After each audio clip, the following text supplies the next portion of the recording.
Did you know that a third of all of pharmacists are looking for a job right now? Well, according to that workforce data, I'm not surprised by it. That's roughly 120,000 people in pharmacy looking for another job right now, which is why you may feel like you're ignored when looking, because so many people in retail chains in particular are looking for something better.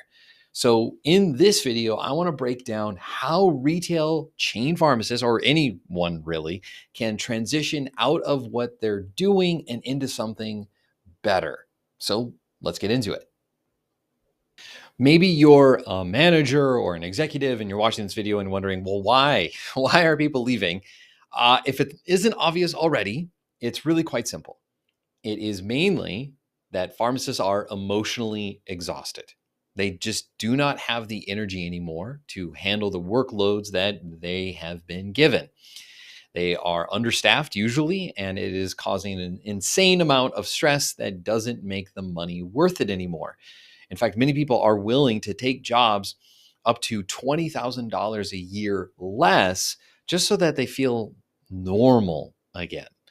These high stress jobs are putting strains on their relationships, their marriages, their families, their mental health, their well being. It's been well documented that a burned out clinician is more likely to die sooner. That's how bad this is. And if it wasn't worse enough, according to the CDC, pharmacists have the 14th highest suicide rate out of over 480 occupations. So this is a serious matter and it needs to be fixed. But until it does, these pharmacists feel like the only options they have are to leave these bad jobs and to get into something better. But how do you do that? So the first step is to take an assessment of the situation, your skills, transferable skills, and the things that you could bring into whatever position you want to get into next. You shouldn't be choosing where you think the opportunities are or where you think you'd be the happiest based on what other people tell you. You first really need to look inward to find out what is most important to you, what are the skills that you're great at, so that you can match that to the job market. We start here in our coaching program often because I used to be surprised when working with a pharmacist to like, okay, what are you great at? What do you care about? What's the difference you want to make in the world? What are the problems you want to solve? And when we get to that, people start saying things like, oh, I'm actually really happy in the community setting. I just don't like my company. I don't like my boss. Or I really like what I'm doing, but if it was just tweaked in a certain way. Or I'm really interested in solving patient questions all the time. And so that's going to require me to get into a different job, a different industry. There's nothing wrong with these things. But I think it's all too common for pharmacists to not really assess what they've done, where they're at in their lives, and what are the things they're naturally great at.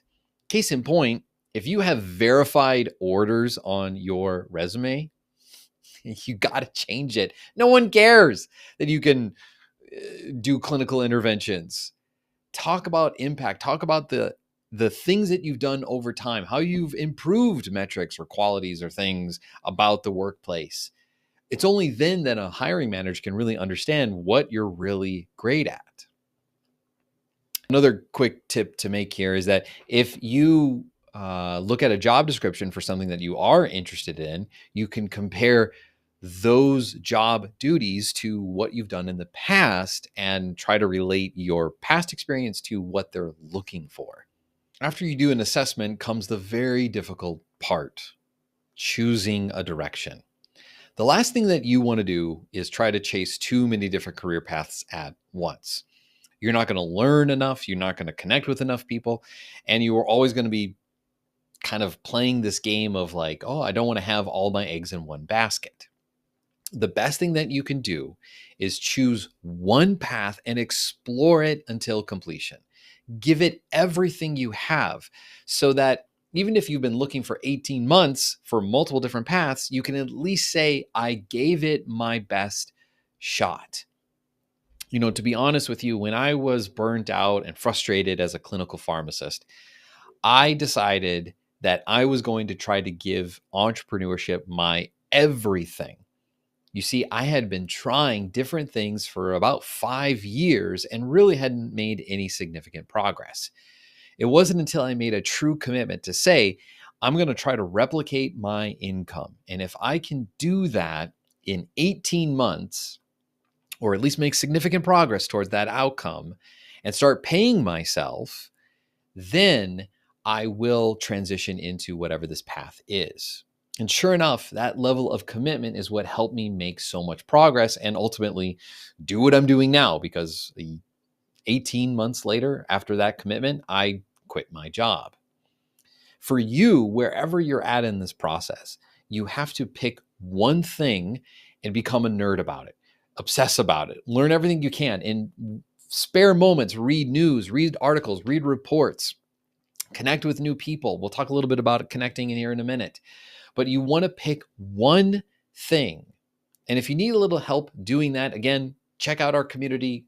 Go to take our quizzes. All of our assessments are in our career path courses so that you can learn how to narrow down your options. We also have workshops and live classes where we teach all these things all the time. The next step is to fill in the gaps. As you choose whatever path you want to get into next, as you learn more about it, you're going to see where you fall short, what experiences you may be missing. And so this is where those transferable skills assessment comes in, because at its core, every job is practically just a overly verbose description of soft and hard skills. If you can boil down a job description to the soft or hard skill, you can probably relate it to your past experiences. For example, if you're wanting to go from retail to medical information, well, that's a lot of writing, processing, researching, and creating answers to complex questions, or maybe even doing research and then writing lots of information, maybe creating presentations, who knows? But essentially, you're doing what are the hard and soft skills? You're researching, you're analyzing, you're compiling, and you're communicating. Each of these skills are things that you have done as a pharmacist. And it is up to you to communicate in the best way possible on your application. As you gain more industry knowledge about whatever you're wanting to get into, you should try to boil down what are these skills that they are looking for. Yes, not every job is looking for someone who's entry level.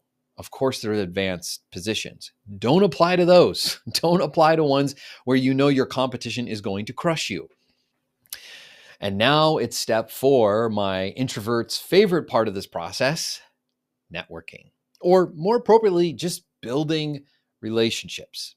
At the end of the day, dogs and trees are not going to give you your next job. A person is. And so you have to have a relationship with people in order to get job referrals to statistically have the best chance of getting a job. If you are going into this thinking that your application, hiring a resume writer and writing a cover letter is going to be the thing that gets you in the door, the stats don't say that. More and more people and over half of recruiters think that job boards are becoming less effective. You need 50 applications to get one interview. It is unlikely that an application will get your foot in the door. Of course, it works some of the time, but with those odds, you're basically gambling your chances. The far more effective approach is for you to learn how to network, to connect with people, not hiring managers right away. Do not send messages to someone who's working at a company with an open position and say, hey, I saw you have an open position. Would you be willing to talk to me? They don't want to do that. Stop doing it. Everyone seems to be doing that as like their first step. Hiring managers are too busy and they can't afford to take all of that time to talk to you when they don't even know if you're a viable candidate. They're going to tell you the same thing, either ignore you or, hey, apply. That's it. Instead, build relationships with people at the companies that you're most interested in working at. Ask questions, get to know them. Don't ask them for their life story right away. Be strategic about this. And I mean, ultimately, what you want to do is get to an informational interview, an insider telling you information about the industry so that you can learn how they think. What are the problems they care about? What's their competition doing? What are their metrics? What's a day in the life like? What pisses them off? What makes them really happy at their job? The more information you have, the better it is when you present yourself as a candidate and interview better and even negotiate better with this insider info. That's the key in all of this. It's talking to people, getting to know them, and learning more about how you can uniquely solve problems for them as their next job candidate. And the final stage is to apply smart. This means, yes, when you have to, apply through their website, apply to a job. But more appropriately, the best thing that you can do is to communicate with the hiring team. That may not be accessible. There may be protected by HR and they'll never tell you. But this is why networking is so important, so that you can know who those people are. And ideally, getting a job referral, mentioning those people by name in your cover letter. And yes, writing a cover letter.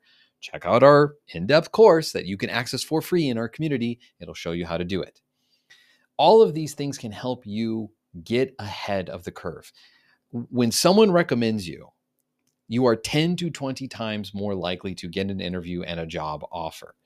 You can beat your competition with less experience if you come highly recommended. But you can only do that when you have a relationship and get that ever sought after referral. Look, if you need resources on this, join our community. It's free. All of our courses, practically all, are CE certified. Not all, because some are interviews and insider info and things like that.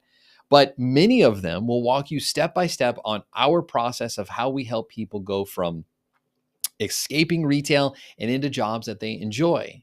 In fact, we recently interviewed Huang Nguyen, who was a retail chain floater pharmacist, and how she transitioned from that and into a hospital position where she's actually happy to be doing this work.